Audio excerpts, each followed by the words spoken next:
চিরায়ত সাহিত্যে আপনাদের সবাইকে স্বাগতম। আশা করি ভালো আছেন। আজ আমরা আপনাদের জন্য নিয়ে এসেছি পল্লীকবি জসীমউদ্দীন সংকলিত বাঙালির হাসির গল্প থেকে 4টি গল্প। আমাদের প্রথম গল্প আমের স্বাদ, দ্বিতীয় গল্প অনুমতিপত্র কে দেখাইবে, তৃতীয় গল্প জামাই শ্বশুর এবং চতুর্থ গল্প অচ্যুত। তো চলুন শুরু করা যাক আমাদের আজকের গল্প পল্লীকবি জসীমউদ্দীন সংকলিত বাঙালির হাসির গল্প থেকে 4টি গল্প। আমের স্বাদ।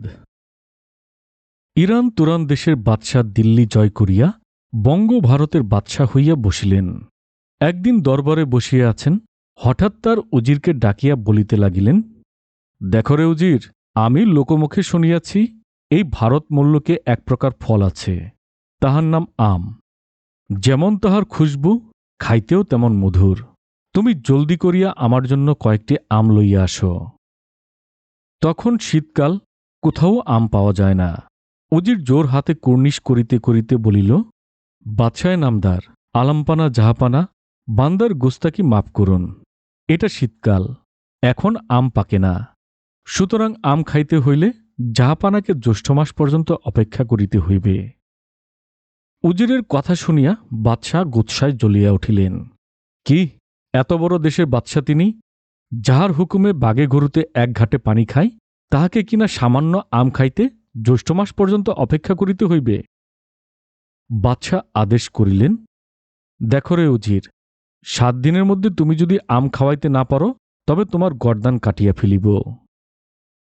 শুনিয়া উজির ভয়ে কাঁপিতে লাগিলেন, কিন্তু হাকিম নরে তো হুকুম নরে না। বাদশার আদেশ নাকচ হইবার নয়। উজির ঘুমায় না, খায় না, নায় না, দিন ভরিয়া চিন্তা করে, রাত ভরিয়া চিন্তা করে কি করিয়া বাদশাকে আম খাওয়ানো যায়। উজির এ বনে যায়, ও বনে যায়, সারি সারি আম গাছ। তার পাতার আড়ালে কোথাও একটি আম দেখিতে পায় না। আর পাইবেই কি? অসময়ে কি আম গাছে আম ধরে? মাঝে মাঝে আম গাছ হইতে একটি শুকনো পাতা ঝরিয়া ঝরিয়া উজিরকে উপহাস করিতে থাকে। ভাবিতে ভাবিতে একদিন উজিরের মনে একটি বুদ্ধি আসিল। 7 দিন গত হইলে সকালে উজির কিছু তেঁতুলের রস আর চিটাগুড় একত্র করিয়া তার সমস্ত দাড়িতে মাখাইল। তারপর যথাসময়ে বাদশার দরবারে যাইয়া উপস্থিত হইল। দরবারের সমস্ত কাজ রাখিয়া বাদশাহ জিজ্ঞাসা করিলেন, দেখো রে উজির, তুমি সেই আম্রফলের খোঁজ পাইয়াছ? উজির হাত জোর করিয়া বলিল, ক্ষুধাবন আলাম্পানা জাহাপানা, বান্দার গুস্তাকি মাপ করিবেন। এই অসময়ে আমি জাহাপানাকে সত্যিকার আম খাওয়াইতে পারিব না, কিন্তু আমের কিরূপ স্বাদ তাহা আপনাকে অনুভব করাইতে পারি। আপনি আমার এই দাড়িতে জিহ্বা লাগাইয়া দেখুন, আপনি আমের স্বাদ পাইবেন। এই বলিয়া উজির বাদশার সামনে যাইয়া তাহার দাড়ি আগলাইয়া ধরিল। বাদশাহ উজিরের দাড়িতে জিহ্বা লাগাইয়া বলিলেন, চমৎকার, তোফা তোফা। তখন সভাসদেরা জিজ্ঞাসা করিলেন, বাদশাহে নামদার, উজির সাহেবের দাড়িতে জিহ্বা লাগাইয়া আপনি কি বুঝিলেন? বাদশাহ সহাস্যে বলিলেন, আমি বুঝিলাম আম খাইতে সামান্য টক মিষ্টি আর কিঞ্চিত আঁশযুক্ত। উজির হাত জোর করিয়া বলিলেন, জাহাপানা, সত্যিই অনুভব করিয়াছেন? সে যাত্রা উজিরের গর্দান রক্ষা পাইল। উজিরের এই উপস্থিত বুদ্ধি দেখিয়া বাদশাহ তাহাকে 1000 টাকা ইনাম দিলেন। অনুমতিপত্র কে দেখাইবে? বনের মধ্যে 2 ঘর শেয়াল পাশাপাশি বসবাস করে। ও বাড়ির শেয়াল রোজ রাতে মোরগ, মুরগি, হাঁস, কবুতর চুরি করিয়া আনে। শেয়ালনি সেগুলোকে টুকরো টুকরো করিয়া দাঁত দিয়া চিবাইয়া ছেলে মেয়েদের খাওয়ায়, নিজেও খায় কতক, কতক ফেলায়। খাইয়া দাইয়া এ বাড়ি ও বাড়ি যাইয়া গোমর করিয়া কথা কয়। তার গায়ে তেল চকচক করে। শেয়ালনি গোমরে মাটিতে পা ফেলায় না। শানকুনি সাপের চামের জামা পরিয়া, শামুকের মালা পরিয়া শেয়ালনি বনে ঘুরিয়া বেড়ায়। আর এ বাড়ির শেয়াল কিছুই আনিতে পারে না। মাঝে মাঝে মাঠ হইতে মরা গরুর শুকনো ঠ্যাং, মাছের কাটা আর শাক বরকির হাড় কুড়াইয়া লইয়া আসে। তা কি দাঁতে ভাঙা যায়? তাই খাইয়া শেয়াল আর শেয়ালনি কোনো রকমের জীবন ধারণ করে। ছোট ছোট বাচ্চাগুলো সেই শুকনো হাড় গোড় খাইতে পারে না। না খাইয়া তাহারা শুকাইয়া পাটখড়ির মতো হইয়া গিয়াছে। দিনরাত খাবার দাও বলিয়া মায়ের শুকনো স্তন চাটিয়া থাকে। সেই স্তনেও কি দুধ আছে? না, না খাইয়া শেয়ালনির স্তনের দুধও শুকাইয়া গিয়াছে। সেদিন বাচ্চাদের কান্নায় থাকিতে না পারিয়া শেয়ালনি শেয়ালকে বলিল, তুমি একেবারে আহম্মক। ও বাড়ির শেয়াল রোজ রাত্রিতে গৃহস্থ বাড়ি যাইয়া কত হাঁস মুরগি লইয়া আসে, আর তুমি শুধু মরা গরুর হাড় আনো, হাঁস মুরগি চোখেও দেখিতে পাও না। শিয়াল বলিল, শিয়ালনি, তুমি রাগ করিও না, আমি তো সারা রাত চেষ্টা করি। গেরস্থ বাড়ি গেলেই তাদের কুকুরটা আমার উপর তাড়িয়ে আসে। কি করিয়া হাঁস মুরগি আনিব? কথাটা সত্য। শিয়ালনি কিছুক্ষণ ভাবিয়া বলিল, তুমি যাও, ও বাড়ির শিয়ালের কাছে উপদেশ লইয়া আসো। তাহার কাছে জানিয়া আসো কি করিয়া গেরস্থকে ফাঁকি দিয়া হাঁস মুরগি চুরি করিয়া আনা যায়। সেদিন সন্ধ্যাবেলায় ও বাড়ির দরজায় যাইয়া, হুয়া হুয়া কিয়া করো ভায়া বলিয়া শেয়াল উপস্থিত হইল। ও বাড়ির শেয়াল লেজ উঁচু করিয়া ডাকিল, কিয়া হুয়া শেয়াল ভায়া, শেয়াল ভায়া। এ বাড়ির শেয়াল বলিল, দেখো ভাই, তুমি রোজ গেরস্থ বাড়ি হইতে হাঁস মুরগি চুরি করিয়া আনিয়া খাও, আমি তো একদিনও কিছু আনিতে পারি না। আমার গৃহিণী আমাকে তোমার কাছে পাঠাইয়া দিল। বলো তো ভাই, কি করিয়া তুমি হাঁস মুরগি চুরি করিয়া আনো? হাঁস মুরগি চুরি করিবার কৌশল আছে। সে প্রথমে তার শেয়ালনিকে গেরস্থ বাড়ির নিকটের জঙ্গলে যাইয়া ডাকিতে বলে। শেয়ালনির ডাকে গেরস্থ বাড়ির কুকুর দৌড়াইয়া যায় তাকে তাড়া করিয়া। শেয়ালনি তখন গভীর জঙ্গলে যাইয়া পালায়। ইতিমধ্যে শেয়াল গেরস্থ বাড়ির মুরগি খোপ হইতে ইচ্ছামতো হাঁস মুরগি কবুতর চুরি করিয়া লইয়া আসে। এক বাড়িতে রোজ চুরি করিতে গেলে গেরস্থ হুঁশিয়ার হইয়া ওঠে। তাই আজ যদি সে এক গ্রামে ওই বাড়িতে হানা দেয়, কাল সে আরেক গ্রামের আরেক বাড়িতে যাইয়া মুরগি ধরিয়া আনে। এইসব তার ব্যবসায়ের কৌশল, যাকে তাকে বলা যায় না। সে তাই ফাঁকি দিয়া কহিল, ভাই, আমি তো এমনিই মুরগ ধরিয়া আনি, তুমিও যাও না ভাই। এ বাড়ির শেয়াল বলিল, আরে ভাই, আমি তো কতবার গিয়াছি চুরি করিতে, কিন্তু গেরস্থ বাড়ির বাঘা কুকুরটা যখন তাড়িয়ে আসে তখন তো পালাইয়াই প্রাণ পাই না। ও বাড়ির শেয়াল বিজ্ঞের মতো হাসিয়া বলিল, তুমি তাও জানো না? সমস্ত পশুপতির রাজা হইল সিংহ। আমার কাছে সেই সিংহের অনুমতিপত্র আছে। হাঁস মুরগি ধরিতে গেলে কুকুর যখন তাড়াইয়া আসে তখন আমি সেই অনুমতিপত্র দেখাই। কুকুর অমনি চুপ করিয়া থাকে। কুকুরও তো পশু, সে কি পশুরাজের হুকুম অমান্য করিতে সাহস পায়? শেয়াল জিজ্ঞাসা করিল, সিংহরাজের দেখা পাইব কোথায়? আরে, তাও জানো না? ওই পাহাড়টা দেখিতে পাইতেছ না? তার ওধারে যে ঘন শালবন আছে, সেখানে সিংহ থাকে। একথা শুনিয়া মনের আনন্দে হুয়া হুয়া ডাকিতে শেয়াল বাড়ি ফিরিল। সারা রাত শেয়ালনির সঙ্গে এ বনে সে বনে ঘুরিয়া কয়েকটি কাকড়া আর কিছু মধুর চাক সংগ্রহ করিল। পশুরাজের সঙ্গে দেখা করিতে তো আর খালি হাতে যাওয়া যায় না। শেয়ালনি গোপনে কিছু সজারুর কাটা জোগাড় করিয়া রাখিয়াছিল। দুর্দিনে ছেলে মেয়েদের খাইতে দেবে, তাও একটা ছাগলের চামড়ায় বাঁধিয়া দিল। তারপর সারা রাত জাগিয়া দুইজনের নানা রকম জল্পনা কল্পনা চলিল। কিভাবে সিংহের নিকট যাইয়া দাঁড়াইবে, কিভাবে তাকে সালাম করিতে হইবে। সকাল হইলে সবকিছু সঙ্গে লইয়া একটি ব্যাঙের ছাতি মাথায় দিয়া শেয়াল পশুরাজ সিংহের বাড়িতে রওনা হইল। ঘন বেতের জঙ্গল ছাড়িয়া বড় বড় জাম গাছ, আম গাছ, সেই সব গাছের ডালে ডালে জড়াইয়া রহিয়াছে শ্যামলতা, আমরুজলতা আর জার্মনি লতার ঝাড়। সেই সব ছাড়াইয়াই শালবন। শাল ফুলের গন্ধে বাতাস ভরিয়া উঠিয়াছে। গাছের ডালে ডালে মৌচাক হইতে টসটস করিয়া মধু ঝরিয়া পড়িতেছে। সেই সব ছাড়াইয়া ঘন শ্বেতখড়ির বন। সাদা সাদা ফুল ফুটিয়া সমস্ত বন আলো করিয়া রাখিয়াছে। যাইতে যাইতে শেয়াল দেখিতে পাইল সামনেই সিংহরাজার বাড়ি। পাহাড়ের সামনে একটি গহ্বর। সামনের নানা রকম জানোয়ারের হাড়গোড় যে কত পড়িয়া রহিয়াছে তাহা নিরূপণ করিবে কে? সেখানে যাইয়া শেয়াল ডাকিয়া উঠিল, হুয়া হুয়া হুয়া। গহ্বরের ভিতর হইতে সিংহ গর্জন করিয়া উঠিল। শিয়াল 10 হাত সালাম করিয়া জোর হাতে উত্তর দিল, মহারাজ, আমি আপনার গরিব প্রজা, আপনার নিকট কিঞ্চিৎ ভেট লইয়া আসিয়াছি। এই বলিয়া শেয়াল ছাগলের চামড়ায় বাধাই করা সেই সব দ্রব্য সামগ্রী আর মৌমাছির চাকখানা সিংহের সামনে তুলিয়া ধরিল। মৌমাছির চাক মুখে পুরিয়া সিংহ বড়ই খুশি হইল। সে হাসিয়া বলিল, তা কি মনে করিয়া শেয়াল? শেয়াল জোর হাত করিয়া বলিল, মহারাজ, আমি রোজ রাত্রে গেরস্থ বাড়িতে হাঁস মুরগি ধরিতে যাই, কিন্তু গেরস্থ বাড়ির কুকুরটা আমাকে দেখিলেই তাড়িয়া আসে। আপনি আমাকে একখানা অনুমতিপত্র দিন, তাহার মধ্যে এমন সব কথা লিখিয়া দিবেন যাহা পড়িয়া কুকুর যেন আমাকে দেখিয়া তাড়িয়া না আসিতে পারে। শিয়ালের কথা শুনিয়া সিংহ খুব কৌতুক বোধ করিল।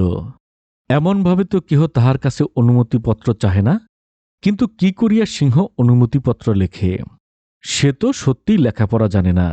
অনেক ভাবিয়া চিন্তিয়া সে তার লেজ হইতে কয়েকগুচ্ছ লোম ছাড়াইয়া দিল আর বলিল, এই তোমার অনুমতিপত্র। কুকুর যখন তোমার উপর তাড়া করিয়া আসিবে, তখন এটা দেখাইলেই সে শান্ত হইয়া যাইবে। সিংহরাজের নিকট হইতে অনুমতিপত্র পাইয়া শেয়াল খুশি হইয়া বাড়ি ফিরিল। রাত্রি হইলে সে অনুমতিপত্র ঠোঁটে আটকাইয়া গেরস্থ বাড়ির মুরগির ঘরে হানা দিল। তৎক্ষণাৎ গেরস্থ বাড়ির বাঘা কুকুরটি ঘেউ ঘেউ শব্দ করিয়া তাড়িয়া আসিল। শিয়াল তখন নিরুপায় হইয়া বনের মধ্যে পালাইয়া গেল। সমস্ত কাহিনী শুনিয়া শিয়ালের বউ বলিল, কুকুর যখন তাড়িয়া আসিল, তুমি তখন সিংহের দেয়া অনুমতিপত্র দেখাইলে না কেন? শিয়াল বলিল, তুমি তো বলিলে অনুমতিপত্র দেখাইলে না কেন, কিন্তু মারমুখু হইয়া কুকুর যখন তাড়িয়া আসিল, তখন অনুমতিপত্র দেখাই কে? কার বুকে কতখানি সাহস আছে যে কুকুরের সামনে যাইয়া দাঁড়াইবে? জামাই শ্বশুর। অনেকদিন জামাই শ্বশুরবাড়ি আসে না, সেই জন্য শ্বশুরের বড়ই নিন্দা। গায়ের লোকেরা বলে, তোমাদের বাড়ির জামাই আসে না কেন? নিশ্চয়ই ইহার মধ্যে একটা গোপন কারণ আছে। কারণ যাহা আছে শ্বশুর তো তাহা ভালো করেই জানে। শ্বশুরবাড়িতে জামাইয়ের শালা নাই, শালি নাই, ইয়ার কি ঠাট্টা করিবার কেহ নাই, সেই জন্যই তো জামাই শ্বশুরবাড়ি আসে না। অনেক ভাবিয়া চিন্তিয়া শ্বশুর ঠিক করিলেন, এবার যেমন করিয়াই হোক জামাইকে আনিতে হইবে। না হয় শ্বশুর হইয়া জামাইয়ের সঙ্গে একটু ঠাট্টা ইয়ার্কিই করিবেন। বাড়িতে অন্য লোক নাই, কেহ তো আর দেখিতে আসিবে না। হাটের মধ্যে জামাইয়ের সঙ্গে শ্বশুরের দেখা হইল। শ্বশুর জামাইকে বলিলেন, তা বাবাজি, আমাদের ওমুখ যেন হয়ই না, আজ চলুন আমাদের ওইখানে। জামাই উত্তর করিল, আপনাদের ওখানে যাইব আর কি, শালা নাই শালি নাই, কার সঙ্গে কথা কহিব? শ্বশুর মিথ্যা করিয়া বলিলেন, তা এবার ঢাকা হইতে আমার এক ভাইজি আসিয়াছে, কলেজে পড়ে, সম্পর্কে তোমার শালি, তার সঙ্গে অনেক হাসি তামাশা করিতে পারিবে। জামাই রাজি হইয়া শ্বশুরবাড়িতে আসিল। আসিয়া দেখে ঢাকা হইতে কেউ আসে নাই, শ্বশুর তাহাকে ফাঁকি দিয়াছেন। জামাই ভাবিল, আজকের দিনটি মাটিই হইল। শ্বশুর যাহা ভাবিয়াছিলেন তাহাই তো তার মনে আছে। আহারের সময় হইল, শ্বশুর বাড়ি আসিয়া জামাইরা শালাশালি লইয়া এক থালায় ভাত খায়। শ্বশুর তার স্ত্রীকে বলেন, দেখো, বড় থালাখানায় আজ আমাদের ভাত দাও, আমি আর জামাই এক থালায় খাইব। শ্বশুর আর জামাই একসঙ্গে এক থালায় ভাত খাইতে বসিলেন। নানা রকম তরকারি দিয়া খাওয়া চলিতে লাগিল। শ্বশুর ভাবিলেন, চালাকি করিয়া জামাইকে ক্ষীর খাইতে দেব না। তিনি জামাইকে বলিলেন, জামাই খাওয়া দাওয়া তো হইয়াছে, এবার হাত ধোও। জামাই দেখিল শ্বশুর তাহাকে ক্ষীর না খাওয়াইয়া ঠকাইবার মতলব করিয়াছেন। জামাই তখন এক গল্প ফাঁদিয়া বলিল, হাত আর ধুইব কি, আপনার বাড়িতে আসিবার সময় সামনে পড়িল এক প্রকাণ্ড সাপ। কহিলে বিশ্বাস করিবেন না, আমাকে না দেখিয়া ওই যে শিকার উপর ক্ষীরের হাড়িটা ঝুলিতেছে না, ওই অত বড় অতখানি একটা ফনা মিলিয়া সাপটা আমার দিকে আসিল। শ্বশুর দেখিলেন ধরা পড়িয়াছেন। জামাই ক্ষীরের কথা টের পাইয়াছে। তিনি তাড়াতাড়ি বলিয়া উঠিলেন, তাই তো, ক্ষীরের কথা তো এক্কেবারেই ভুলিয়া গিয়াছি, আনো আনো, ক্ষীর আনো।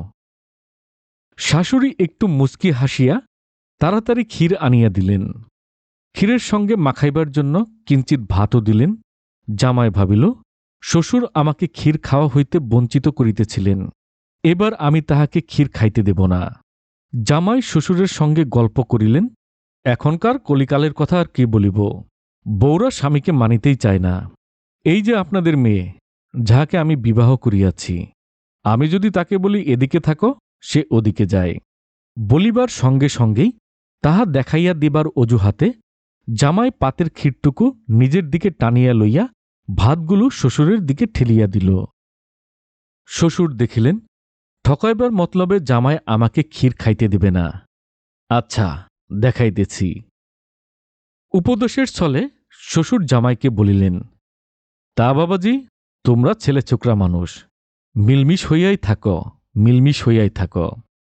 বলিতে বলিতে তাহা দেখাইয়া দেবার অজুহাতে ক্ষীর আর ভাত একসঙ্গে মাখিয়া ফেলিলেন। বড়ই আনন্দের সঙ্গে শ্বশুর জামাইয়ের খাওয়া শেষ হইল। অচ্যুত। কাককে কেহই ভালোবাসে না, তার গায়ের রং কালো, কথার সুরও কর্কশ। তাই বলিয়াই কি কাককে অবহেলা করিতে হইবে? সকলেই কি সুন্দর, সকলের স্বরে কি মিষ্টি? যেখানে আবর্জনার মধ্যে দুই একটি খাবারের জিনিস পড়িয়া থাকে, কাক তা খুঁটিয়া খায়। ইঁদুর, আরশোলা, ব্যাঙ মরিয়া গেলে কাক তা কুড়াইয়া খায়। মাটির ওপর যে কত রকমের পোকা জন্মে, কাক সেগুলোকে খুঁটাইয়া খায়। এই জন্য জার্মানির বিজ্ঞানীরা কাককে কত তারিফ করিল। কাক না থাকিলে সেগুলো পচিয়া গলিয়া গন্ধ হইত, পথ চলা যাইত না।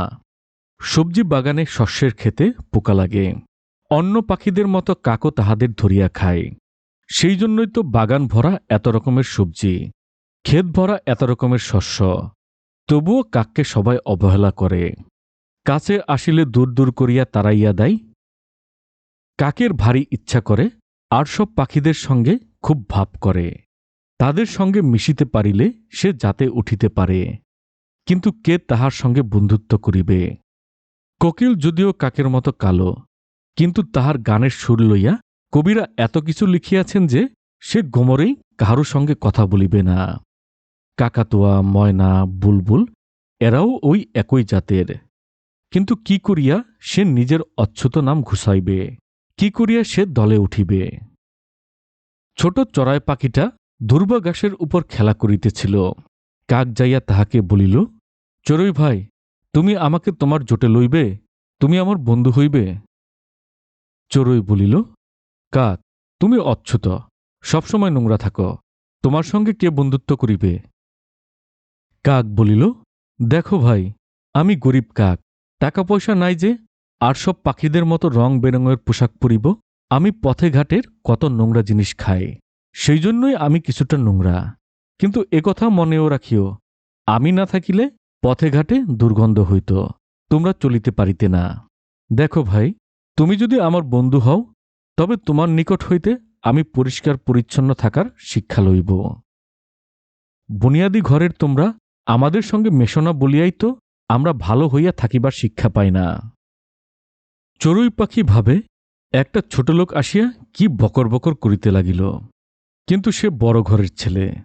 মুখে একটুকু ভদ্রতা ভাব দেখাইয়া বলিল, আচ্ছা যা, নদী হইতে ঠোঁট দুটি ভালোমতো করিয়া ধুইয়া আস, তোর সঙ্গে আমি মেলামেশা করিব। নদী যে তার পানিতে কাককে ঠোঁট ধুইতে দেবে না, চড়ুই তাহা জানিত। কাক নদীর কাছে যাইয়া বলিল, নদী ভাই, নদী ভাই, দাও জল, ধুইব ঠোঁট, তবেই নেবে চড়ুইয়ের জোট। নদী বলিল, দূর হো বেটা কাক, তুই অচ্ছুত, আমার জলে যদি তোর ঠোঁট ধুইতে দেই তবে আমিও অচ্ছুত হইব। ব্রাহ্মণ পণ্ডিতেরা আর আমার জলে নাহিতে আসিবে না।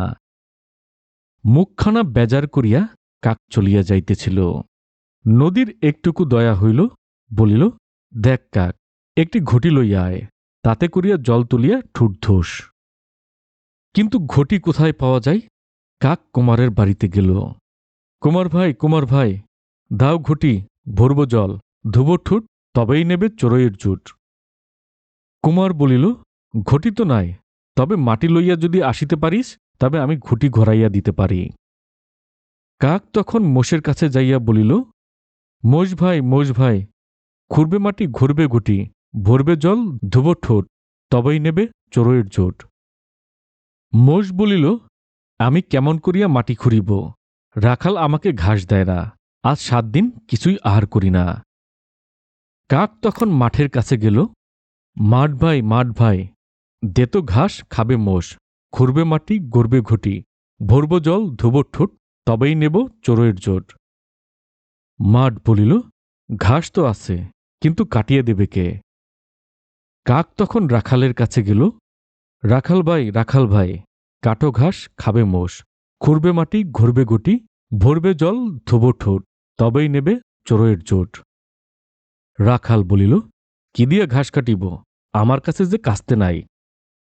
কাক তখন কামার বাড়ি গেল, কামার ভাই, গড় কাস্তে নেবে রাখাল, কাটবে ঘাস খাবে মোষ, খুঁড়বে মাটি গড়বে গুটি, ভরব জল ধোব ঠোঁট, তবেই নেবে চোরয়ের জোট। কামার বলিল, কি করিয়া কাস্তে গড়িব, আগুন নিভিয়া গিয়াছে, আগুন লইয়া আয়, তবেই কাস্তে গড়িব। তখন কাক গেরস্ত বাড়ি গেল, গেরস্ত ভাই, দাও আগুন গড়ব কাস্তে, কাটব ঘাস খাবে মোষ, খুঁড়বে মাটি গড়বে ঘটি, ভরব জল ধুব ঠোঁট, তবেই নেব চোরয়ের জোট। গেরস্ত তখন 1 হাতা আগুন আনিয়া কাককে দিল। কিসে করিয়া আগুন লইবে কাক, কিন্তু আগুন না লইয়া গেলে তো সে জাতে উঠিতে পারিবে না। অচ্যুত হইয়া থাকার চাইতে মরণও ভালো। সে তার পাখা পাতিয়া দিল আগুন লইবার জন্য, পাখায় আগুন লইয়া সে আকাশে উড়িল, অমনি পুড়িয়া সে মরিয়া গেল। ধন্যবাদ। এই ছিল আমাদের আজকের গল্প। আশা করি গল্পগুলো ভালো লেগেছে। গল্পগুলো যদি ভালো লাগে তবে আমাদের চ্যানেল চিরায়ত সাহিত্যকে লাইক, কমেন্টস ও সাবস্ক্রাইব করে আমাদের পাশেই থাকবেন।